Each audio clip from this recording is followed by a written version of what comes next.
Buenos días, buenas tardes, buenas noches. Estamos en un episodio más del podcast Tiempos Equívocos, la teoría crítica desde los márgenes. Y en esta ocasión vamos a realizar una entrevista que nos ha concedido amablemente el doctor Bruno Bostels, que viene de visita a la Ciudad de México por unos días.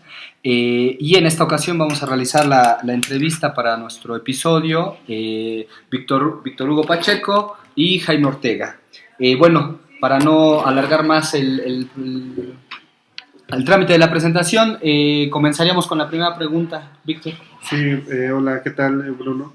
A mí me gustaría empezar con una cuestión un tanto sencilla, ¿no? Referida a uno de los textos que ya tuvimos ocasión de comentar en Tiempos Equívocos y que el público puede consultar también a través de la página oficial de la Vicepresidencia de Bolivia, que es el de marxismo, el marxismo en América Latina, ¿no? Sobre todo en cuanto a la última parte de esa compilación que hicieron los compañeros bolivianos y que me parece muy interesante para todo el debate actual precisamente sobre el retorno, ese regreso del comunismo en América Latina, ¿no? Y que tiene que ver con la pertenencia que tú ves en Álvaro García Linera, ¿no? Como un autor clave para entender esta vuelta del comunismo, ¿no? No sé si podrías darnos una apreciación en este sentido. Sí.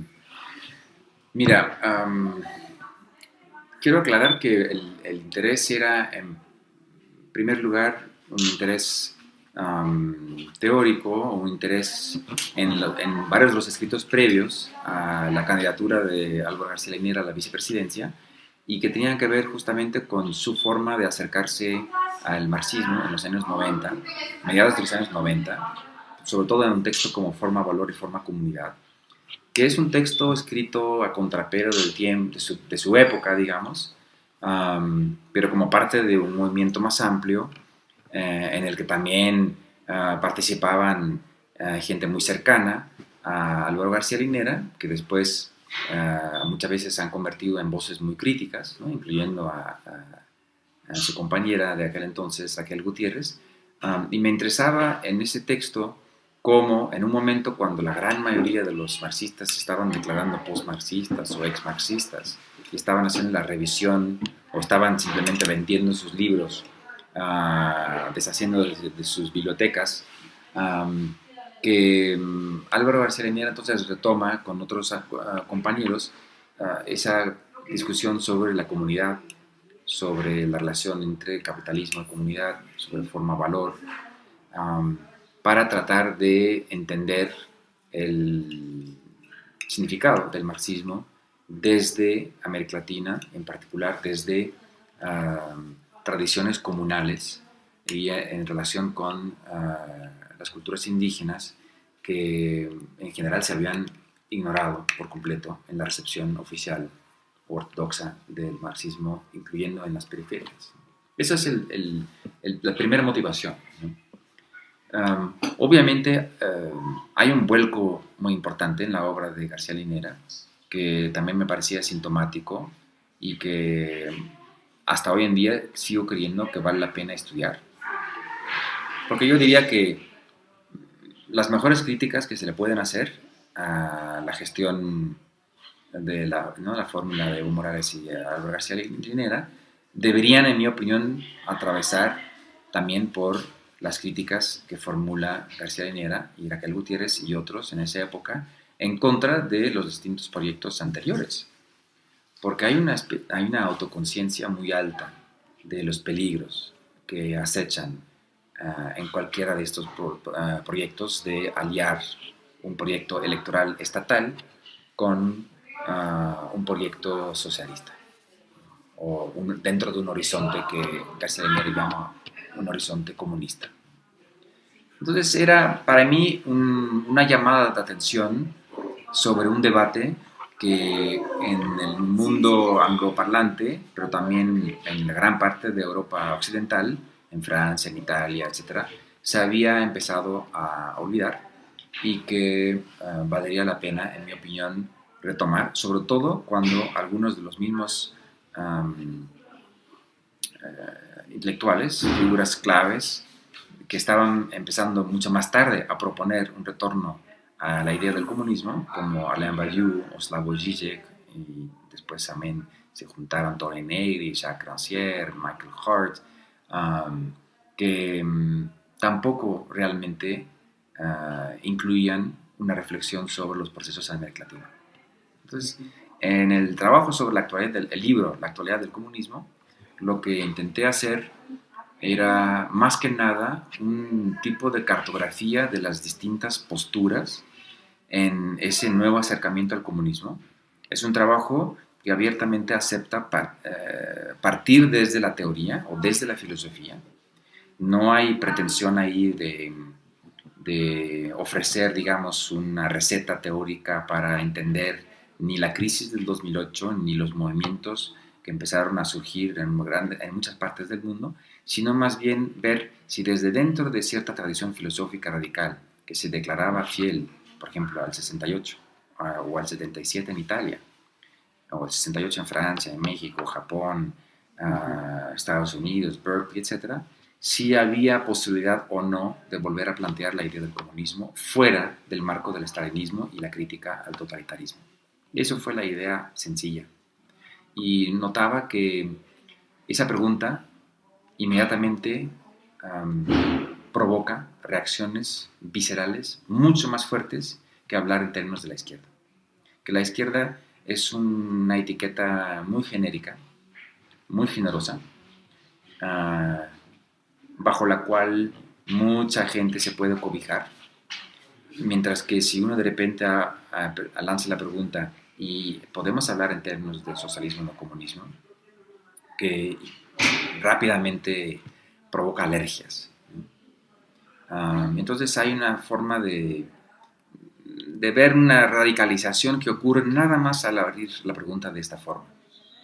Y es una radicalización de la pregunta que me parece sana, sobre todo porque no se trata simplemente de alabar o criticar o enjuiciar los procesos en Ecuador, en Bolivia, en Venezuela o en otras partes del mundo, sino también de hacer un trabajo de autocuestionamiento y de lectura crítica de una tradición que también nos constituye y que para gran parte del legado en Europa occidental se cruzó en los años 70, sobre todo, empezando en los años 70, con la llamada crítica a la metafísica.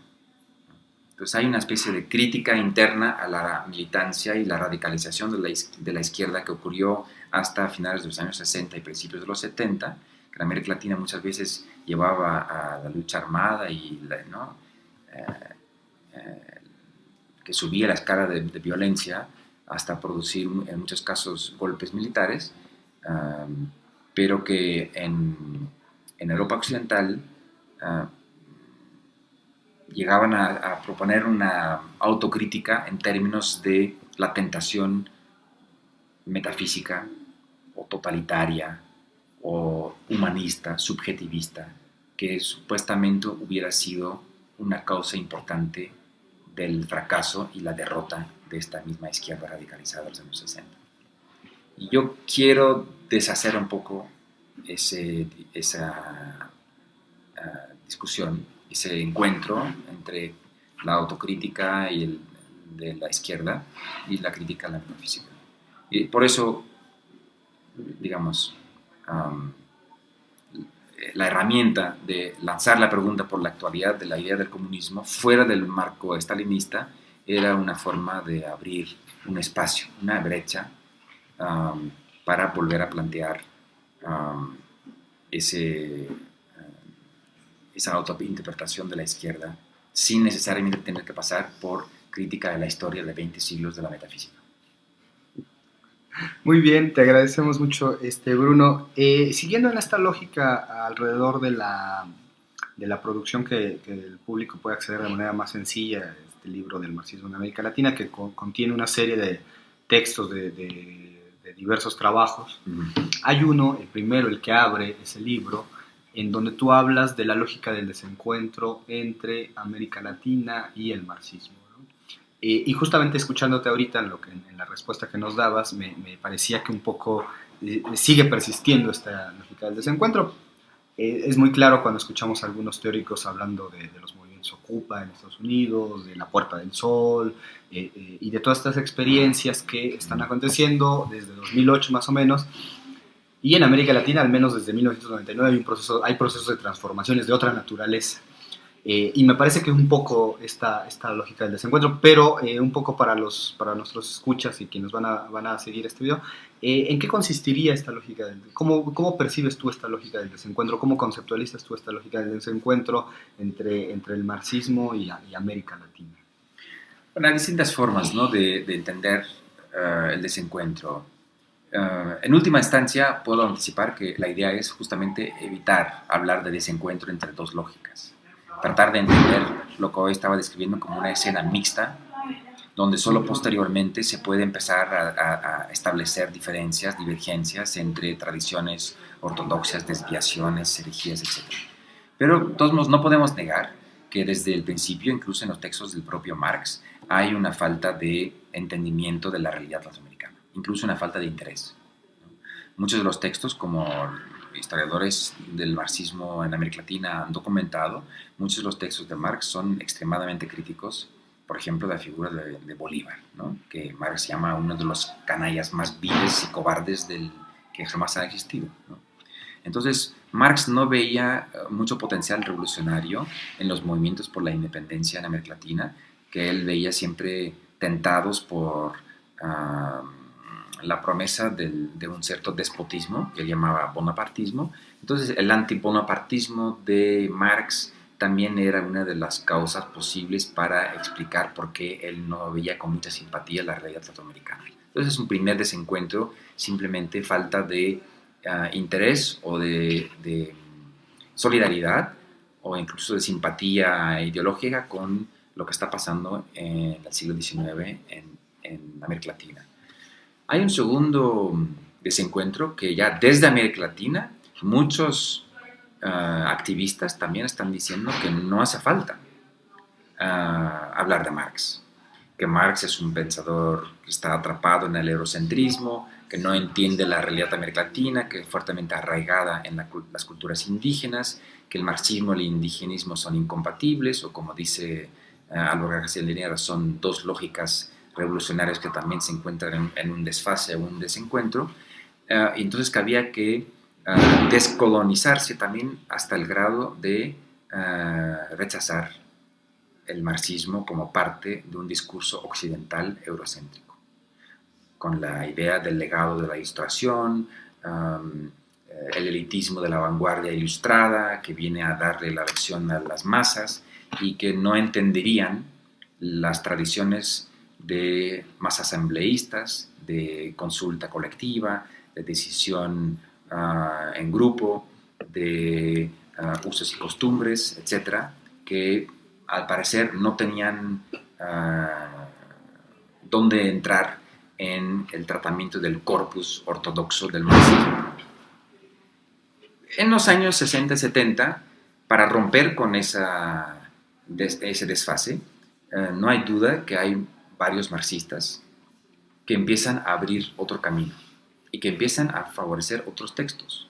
Por ejemplo, la sección de los Grundrisse sobre las formas económicas que presiden al capitalismo, que fue traducido muy tempranamente con un prefacio de Eric Hobsbawm, también fue traducido muy rápidamente en distintos idiomas en los llamados países periféricos, incluyendo en América Latina, ¿no? Y esas ediciones vieron muchas reediciones y fueron textos claves, más importantes quizá que los 3 volúmenes del Capital, y que favorecían esa discusión sobre la comunidad, la comuna, el desgarramiento de la comunidad, la violencia del proceso de imposición del capitalismo. Entonces ahí empezaba a abrirse un camino hacia una rearticulación, o incluso una forma de encontrar elementos que no necesariamente tenemos que nombrar con el nombre propio de Marx, pero elementos para una lógica de la emancipación a partir de la comunidad, que evitaban un poco los caminos institucionalizados de los partidos con sus textos doctrinarios, sus documentos y sus membresías oficiales.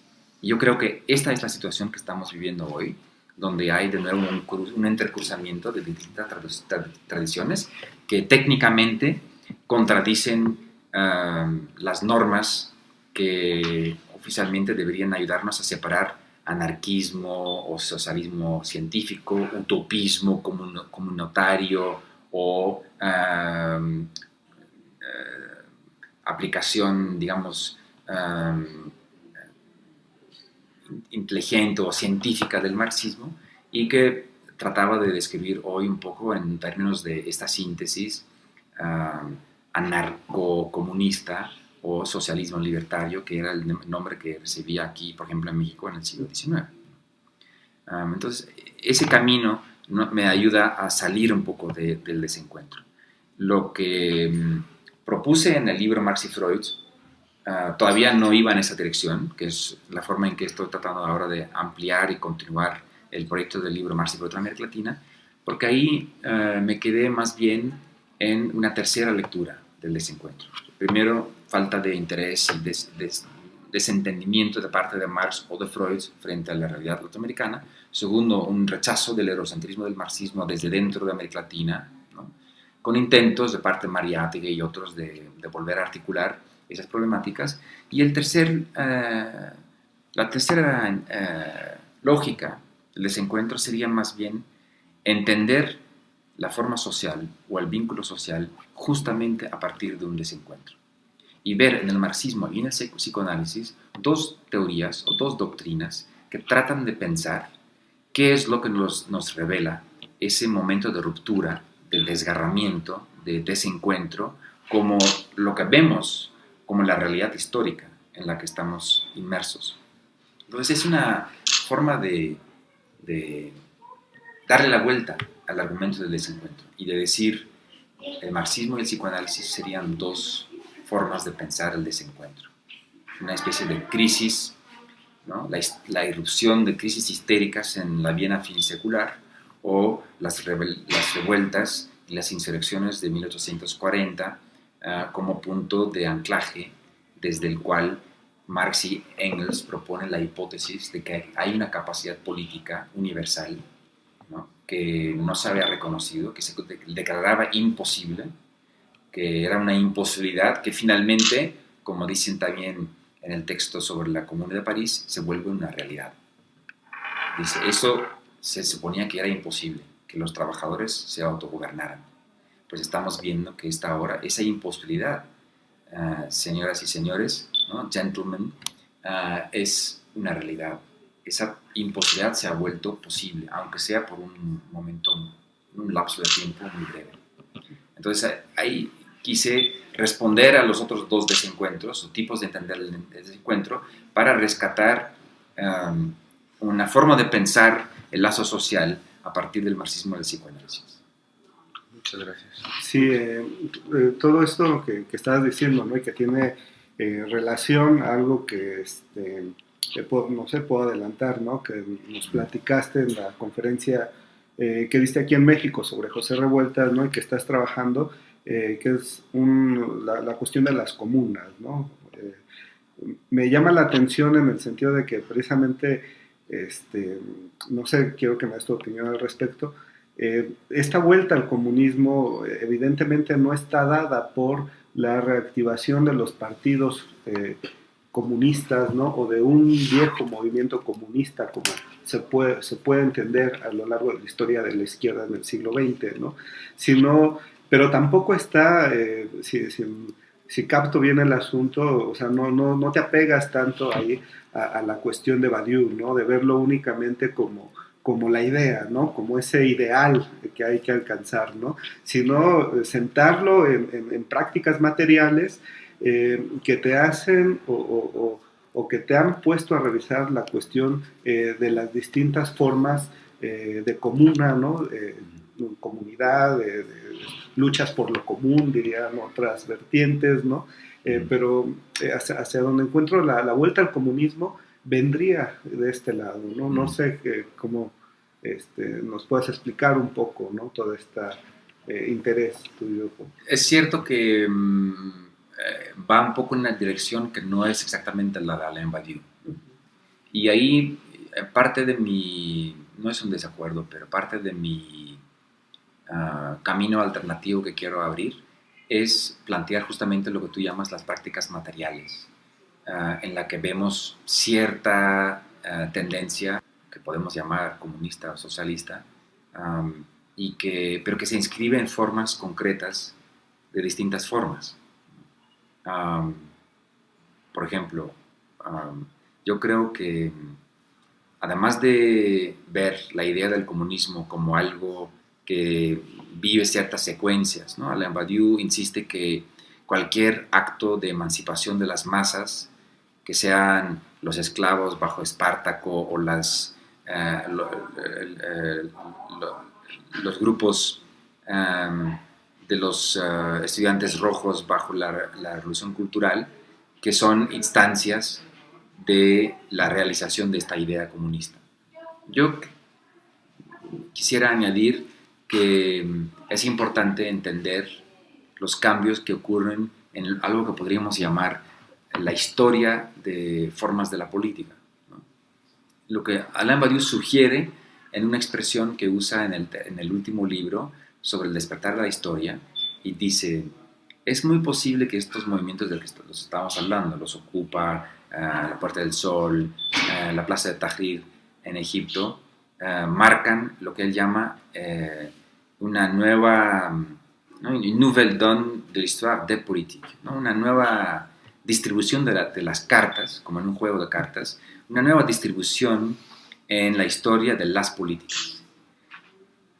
En muchas traducciones, en inglés sobre todo, esa connotación de que hay una multiplicidad de formas de política, ¿no? Que hay una historia de las políticas, se pierde porque se habla de history of politics, ¿no? Pero lo que me parece importante es que es evidente que, por ejemplo, la forma partido, o la forma sindicato, o la forma multitud, son formas históricas de hacer la política, que tienen su momento de inscripción, tienen su auge, tienen su declive, tienen su retorno, ¿no? Hoy, por ejemplo, me parece que la forma de la comuna vive un retorno, y por eso se dan esas luchas ¿no? por lo común, toda la pregunta sobre el comunitarismo, el comunalismo, es un tema que también regresa, por ejemplo, aquí en México. Entonces, ¿cómo es posible que en Oaxaca, por ejemplo, de repente fue aceptado, ¿no? colectivamente, que este movimiento se iba a autodenominar la Comuna de Oaxaca? Que, por cierto, fue la razón por la cual en California, en Oakland, algunos compañeros ahí también decidieron hablar de la Comuna de Oakland y no de Occupy Oakland, ¿no? Era por influencia de la Comuna de Oaxaca. Entonces, ¿qué es lo que pasa en ese siglo y casi siglo y medio, que de repente vemos la aparición y la reaparición de la comuna como una forma de hacer la política? Yo no quiero tanto proponer un esquema, digamos, que determinara o explicara por qué en determinados momentos esta es la forma que parece más adecuada, pero sí quiero pensar en una historia de formas de la política, por ejemplo, la huelga general, el sindicato, el partido, la comuna. Son distintos modos de la política que permiten justamente escribir una historia, por ejemplo, la historia de México, que evitara todo ¿no? esta institucionalidad de la que hablabas tú, de los partidos comunistas, de los partidos populares, del trotskismo, el maoísmo, ¿no? Todos los ismos ya ideológicamente definidos o establecidos. Entonces, el proyecto con el cual estoy tratando de ir más allá de lo de Marx y Freud en América Latina es justamente más enfocado en México, pero con una problemática sobre comuna y comunidad que me parece trasciende las fronteras del país, pero que trata de escribir la historia de esta corriente subterránea, anarcosocialista, que encuentra en la comuna una forma privilegiada de expresión. Muy bien. Bueno, pues Bruno, hay muchas cosas que te hubiéramos querido preguntar. Badiou, Benjamin, las distintas tradiciones revueltas del que hablaste hoy, no sé si usted una conferencia, excelente conferencia. Pero bueno, hay que sacrificar algunas de estas preguntas y no nos quedaríamos aquí mucho tiempo. Y me voy a salir un poco de la seguidilla que hemos dado a las preguntas para preguntarte por un libro y un personaje que no es fácil en las tradiciones, en las vueltas a la tradición del marxismo o del comunismo, pero que resulta clave, me parece a mí, y creo que tú de alguna manera compartes esta idea, aunque me gustaría saber si es que la compartes, cómo la compartes, que es el lugar que tiene la publicación en 1965 de la libro consigna Leer el Capital de Louis Althusser, ¿no? Me parece que va a haber ahora, digamos, una reflexión en torno a los 50 años, en 2000, ya hubo, ¿no? Y sigue habiéndolo, sí, perfilándolo para el 2015. Y te lo digo porque acá en México es una tradición difícil, ¿no? Es una tradición que se lee como o muy estalinista o que no terminó de entender o muy en la tradición de Sánchez Vázquez, sí, en la filosofía de la praxis, por tanto no hay mucho espacio para discutirla, ya no digamos otros personajes como Bolívar que no eran muy gustosos de Bolívar Echeverría, que no eran muy gustosos de este personaje. Pero me gustaría saber a ti tu opinión para cerrar esta conversación sobre sí, ese libro y ese personaje. Voy a contar una cosa curiosa, ¿no? Quizá anécdota, y es que a mí me gustan mucho autores como José Revueltas o León Rochesner en argentino o Bolívar Echeverría, que creo que no es una exageración decir que odiaban a Althusser y al althusserismo. Y me explico un poco, o trato de explicar por qué me gustan esos autores que odian tanto el althusserismo.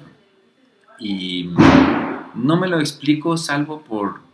Yo no veo tantas razones para rechazar completamente el althusserismo, pero también estoy ahora mismo tratando de, como parte de este retorno, ¿no? ¿Cuál es el significado de leer El Capital y de la producción teórica, no, Revolución Teórica de Marx, ¿no? El libro que traduce por Marx de Althusser, hoy, ¿no?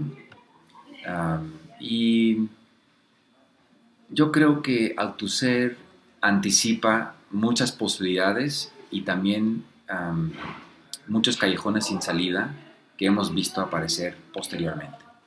Lo primero que hay que decir es que, curiosamente, Althusser fue capaz de producir toda una generación de pensadores activistas que se opusieron a su viejo maestro, ¿no? Pienso sobre todo en Alain Badiou y Jacques Rancière, en menor medida a Etienne Balibar, que nunca tuvo ese tipo de lucha edípica con Althusser, pero que hoy en día son justamente figuras claves para entender, curiosamente, un tipo de pensamiento, podríamos llamarlo militante, que parte siempre de la idea de una subjetivación.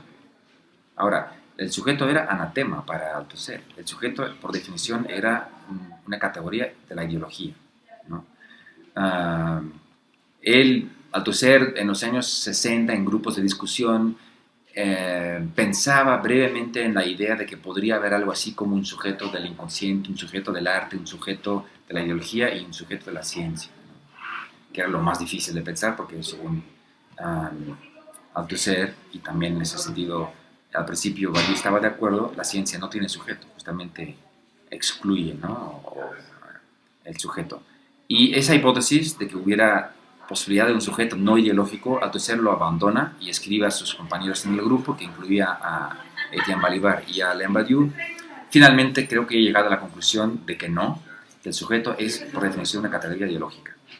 Curioso entonces que los althusserianos, que ahora están tan de moda, son gente que siempre tiene una teoría del sujeto, que si uno lee también Rancière sobre política o arte, la noción siempre es que hay un momento de subjetivación, que produce una especie de verdad en la política o en la verdad en el arte.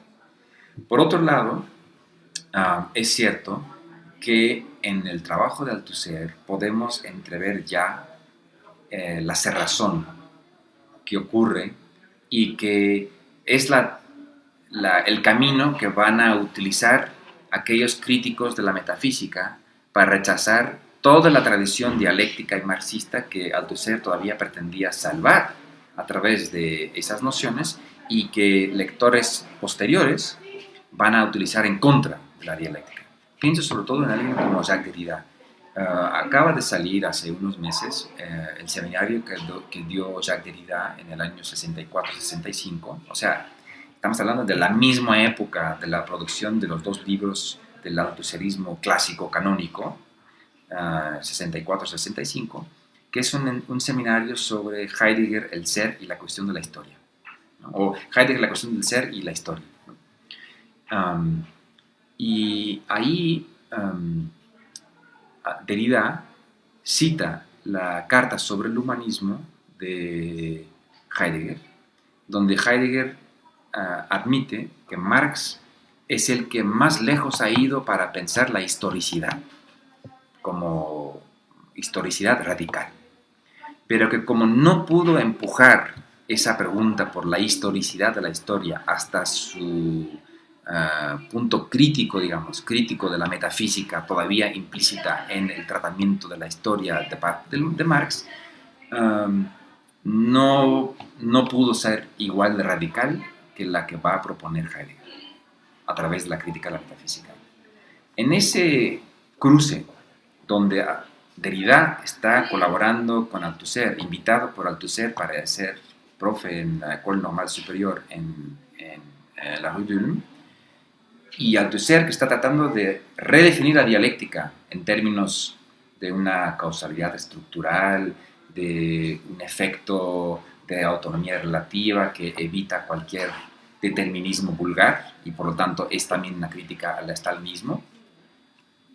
Esto en Derrida ya en los mismos años va a ser el punto de partida para criticar todo el pensamiento dialéctico. Incluso ellos, por ejemplo Jean-Luc Nancy, puede retomar a Hegel, o Derrida en Glas, ¿no? Puede retomar a Hegel, pero va a ser un Hegel antidialéctico, va a ser el Hegel de la inquietud interminable de la finitud, que interrumpe y hace imposible el movimiento de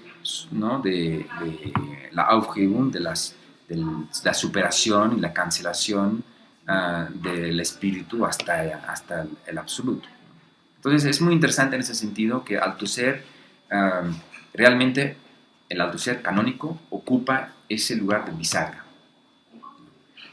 El propio Althusser, en sus textos póstumos de los años 70-80, se va a criticar a sí mismo, se va a someter a un ejercicio casi de aniquilación, ¿no?, de sí mismo, de su trabajo anterior, en nombre de lo que él llama entonces el materialismo aleatorio, que incluye un rechazo de todo, incluso la dialéctica materialista tal y como la había redefinido en sus obras canónicas.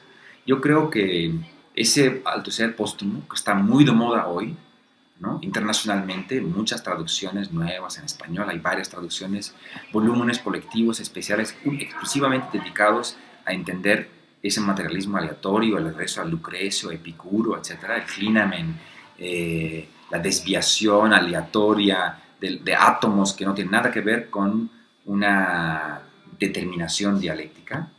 Yo creo que este Althusser es mucho menos importante o interesante que el Althusser canónico, con sus contradicciones internas. Entonces, lo que me interesa ahora es tratar de desentrañar esas contradicciones internas del Althusser canónico, porque también permite superar el juicio negativo un poco rápido que encontramos incluso en México a partir de los trabajos de Sánchez Vázquez o de Bolívar Echeverría. Bueno, pues te agradecemos mucho, Bruno, y pues nos despedimos. Gracias. Muchas gracias.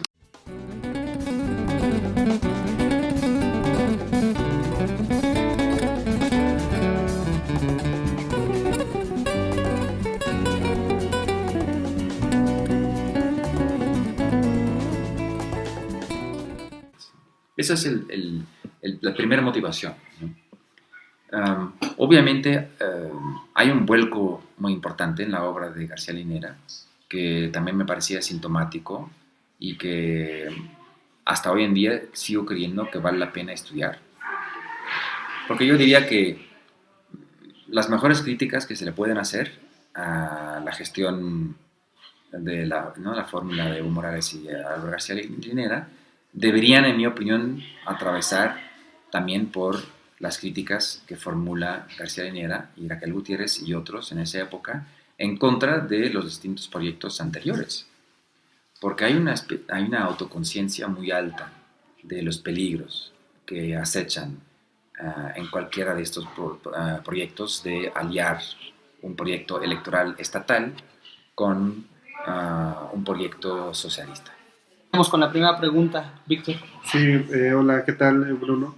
A mí me gustaría empezar con una cuestión un tanto sencilla, ¿no? Referida a uno de los textos que ya tuvimos ocasión de comentar en tiempos equívocos y que el público puede consultar también a través de la página oficial de la Vicepresidencia de Bolivia, que es el de marxismo, el marxismo en América Latina, ¿no? Sobre todo en cuanto a la última parte de esa compilación que hicieron los compañeros bolivianos y que me parece muy interesante para todo el debate actual precisamente sobre el retorno, ese regreso del comunismo en América Latina, ¿no? Y que tiene que ver con la pertenencia que tú ves en Álvaro García Linera, ¿no?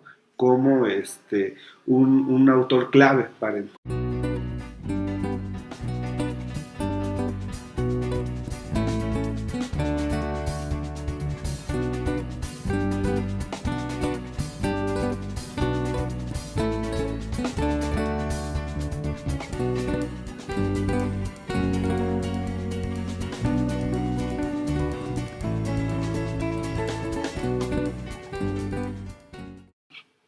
Buenos días, buenas tardes, buenas noches. Estamos en un episodio más del podcast Tiempos Equívocos, la teoría crítica desde los márgenes, y en esta ocasión vamos a realizar una entrevista que nos ha concedido amablemente el doctor Bruno Bostells, que viene de visita a la Ciudad de México por unos días, y en esta ocasión vamos a realizar la entrevista para nuestro episodio Víctor Hugo Pacheco y Jaime Ortega. Bueno, para no alargar más al trámite de la presentación, comenzaría... Entender esta vuelta del comunismo, ¿no? No sé si podrías darnos una apreciación en este sentido. Sí. Mira, quiero aclarar que el interés era, en primer lugar, un interés teórico, o un interés en varios de los escritos previos a la candidatura de Álvaro García Linera a la vicepresidencia, y que tenían que ver justamente con su forma de acercarse al marxismo en los años 90, mediados de los años 90, sobre todo en un texto como Forma, Valor y Forma, Comunidad, que es un texto escrito a contrapelo del tiempo, de su época, digamos, pero como parte de un movimiento más amplio, en el que también participaban gente muy cercana a Álvaro García Linera, que después muchas veces se han convertido en voces muy críticas, ¿no? Incluyendo a su compañera de aquel entonces, Raquel Gutiérrez, y me interesaba en ese texto cómo en un momento cuando la gran mayoría de los marxistas se estaban declarando postmarxistas o exmarxistas y estaban haciendo la revisión o estaban simplemente vendiendo sus libros, deshaciendo de sus bibliotecas, que Álvaro García Linera entonces retoma con otros compañeros esa discusión sobre la comunidad, sobre la relación entre capitalismo y comunidad, sobre forma-valor, para tratar de entender el significado del marxismo desde América Latina, en particular desde tradiciones comunales y en relación con las culturas indígenas que en general se habían ignorado por completo en la recepción oficial ortodoxa del marxismo, incluyendo en las periferias.